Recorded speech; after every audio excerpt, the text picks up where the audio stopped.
Okay, in this part we will focus on this on how CO2 gets transported. Now let's look at let's look how CO2 gets offloaded, and then how oxygen is transported in a bit more detail. So let's go back to the to the lungs. Okay, to the lungs here in this zone. Okay, in this zone. So as you know, in the lungs are made up of bronchus and of bronchioles, and ends of them called called alveoli or alveolar sac. Okay, so they have blood supply, essentially the pulmonary artery in coming in, and pulmonary vein leaving. Okay, pulmonary vein. So let's zoom in this area. Okay, let's zoom in this area and where gas exchange takes place. Okay, so here I have drawn I have drawn the cell lining. Okay, I mean here cell lining of the of the alveoli, which is known as alveolus. Okay, and then what we have the boundary of the blood supply, or blood vessel here, the red one. Okay, I mean here. Okay, so lining, okay, and blood vessel. Okay, so here we can also see see the red blood cells. Okay, the red one is red blood cells. Okay, and then we have we have the blood here, from the blood vessels to the end is blood, and between here the cell lining of the alveolus and and blood vessel we have we have fused membrane. Okay, but before that we continue. Okay, we have to we have to understand that the alveolus is is the lung. So it's structure that receive the CO2 and that offloads oxygen into the blood. Okay, so first looking at how CO2 is transported from the blood back into the alveolus, into the lungs, so that we can exhale of the CO2. Okay, so let's focus on the CO2. In the CO2 we have if you remember that the previous diagram, some of CO2 is transported through the plasma. Okay, through the plasma. So just CO2 can just enter the into the alveolus. Okay, here from the plasma, CO2 into the into the alveolus. This is the first one. The second one, which is a majority of CO2 is actually transported, if you remember, in the blood as as bicarbonate. So this bicarbonate, so let's write down here, this is the this is the bicarbonate. Okay, SiO3. Okay, this SiO3, this bicarbonate can react with with hydrogen ion. Okay, so in the blood, and through the slow process. Okay, through the slow process form as as an end product of CO2 and and H2O. Okay, so then the CO2 here, the CO2 can then just enter the alveolus. Okay, can just enter the alveolus. Okay, however, much of this bicarbonate in plasma can actually enter the red blood cell. I mean here, this is the red blood cell, as I said, red blood cell. Okay, this can into the red blood cell. Okay, red blood cell through the transporter, which will bring out chloride. Bring out chloride. Okay, ion as an exchange. Okay, but here within the red blood cell, bicarbonate can react with with hydrogen ion. Okay, with hydrogen ion through fast process, and with the help of of enzyme, or what we call carbonic anhydrase. Okay, carbonic anhydrase, as I said in the previous video, okay? The bicarbonate hydrogen, I mean here, is what? Is reaction can form the what? Form the CO2 plus what? Plus H2. Also, an enzyme presents, I mean here, carbon anhydrase, okay? An enzyme presents, and then this CO2 can just exit the what? That this red blood cell and enter the what? Into the alveolus, okay? Enter the alveolus.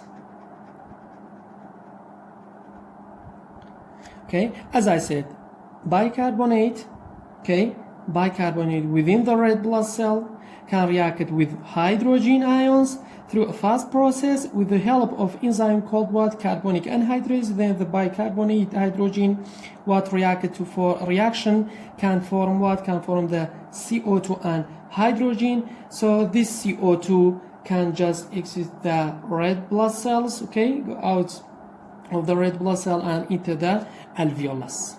Finally, about the CO2, you remember that some of CO2, as I said, what is in the blood bound to what? To hemoglobin, as what? As carboamino hemoglobin, okay? Hb CO2, if you remember, okay? Hb CO2, and then this will dissociated, and then CO2 often it is disassociated with what? With hemoglobin, okay? And be CO2 plus hemoglobin, and then this CO2 is what is can then enter the what? Into the alveolus, okay? This is the three ways of the what? Of the CO2. Okay, so now we have a lot of CO2 in the what? In the alveolus, okay? We have a lot of CO2 and our body will, our lung exhale this CO2 and then will inhale what? Oxygen. So oxygen O2 enter the alveolus, and then oxygen can be transported via two ways. Through what? Through two ways. So the first of all, small amount of oxygen will be what? Will be transport to plasma, okay? Small amount. For example, here, this oxygen to here from what? Oxygen in the plasma, but it's a small amount, okay? Okay, but however, most of oxygen will enter the red blood cell and bind to what? Hydrogen bound hemoglobin, okay? Oxygen bound to what? Hydrogen bound hemoglobin, okay? So this will form what? Essentially your oxyhemoglobin, okay?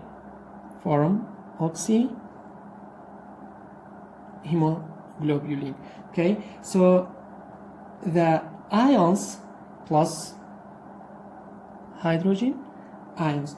So the ions that supply the bicarbonate reaction here, I mean, okay?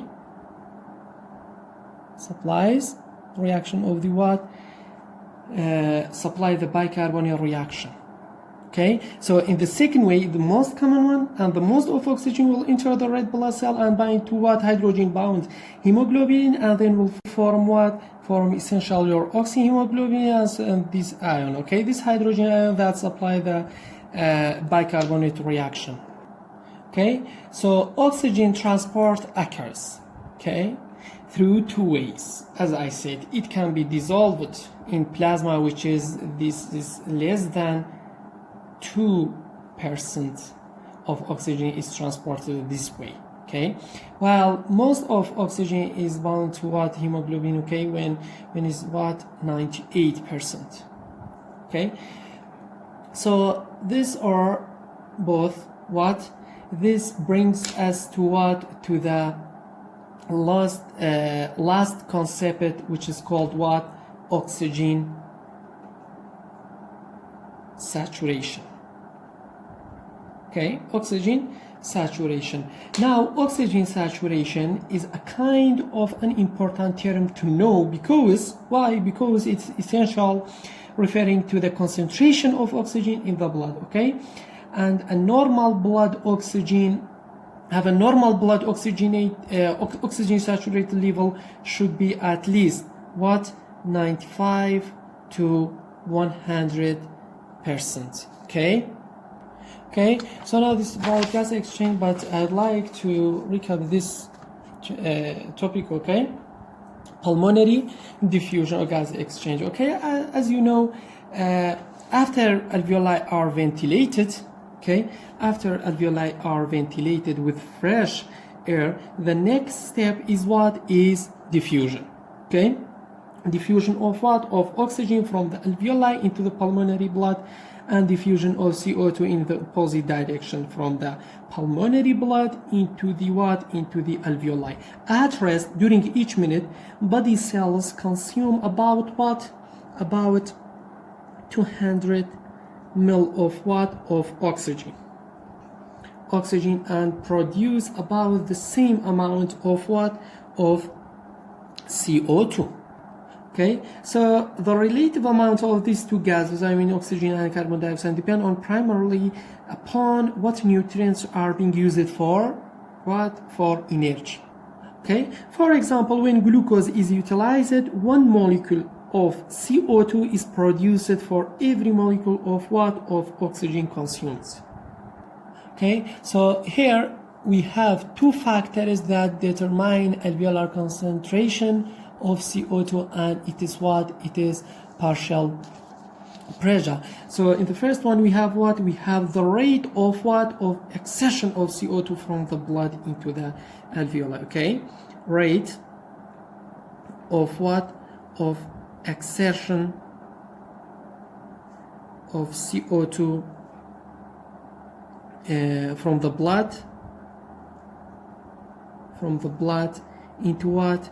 Into the alveoli. This is the first one. And the second factor is what? The rate of which CO2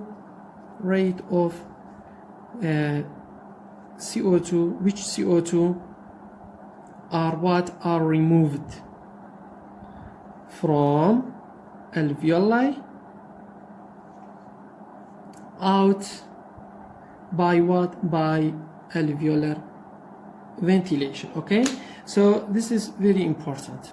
These two factors, okay? The rate of exertion, the first one, the rate of exertion of CO2 from the blood into the alveoli, and the second one we have the rate at which CO2 are removed from the alveoli out by alveolar ventilation.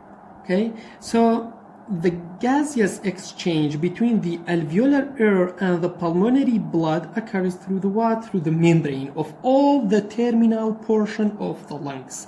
Okay, so these membranes are collectively called what? Called respiratory membrane, or what you call pulmonary membrane, okay, which consists